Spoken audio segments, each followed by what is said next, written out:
themselves by buying dollars or gold, placing even more pressure on the local real.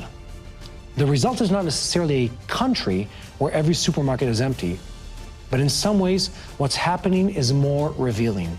The food can still be sitting on the shelf, but the person standing in front of it simply cannot afford to take it home. Iranian consumers are increasingly using buy now, pay later services for basic purchases. Families are reducing meat and dairy consumption. Some are selling gold to cover living costs.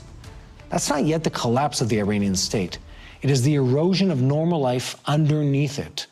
My sense is there's a huge discrepancy between what the Iranian regime is trying to project and what's really happening on the ground. You know, they have these big chants, you know, we're victorious, look at our military achievements. And then you see videos coming out of Iran from the people, they're showing that they can't afford to buy basic groceries in the stores.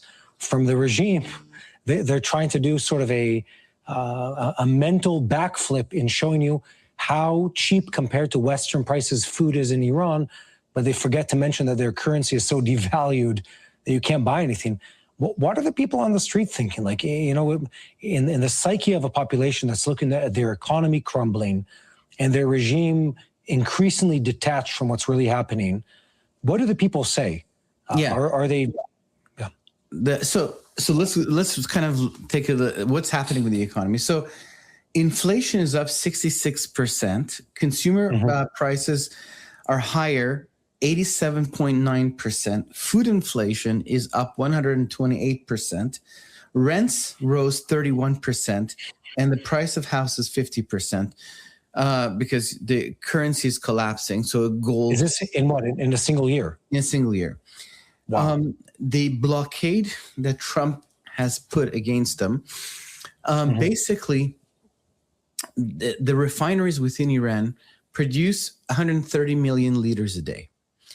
But the consumption of gas is 136 to 137 million liters, and that is imported.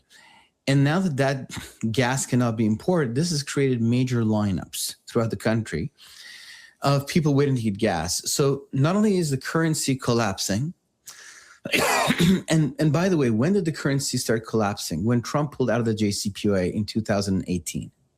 That's when it started collapsing. And it's gone straight down.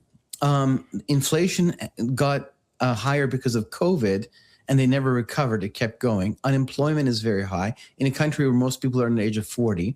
So hopelessness, the idea that the government cannot make nice with the rest of the world, that their ideological makeup and the new composition is signaling we're not interested in compromise. We're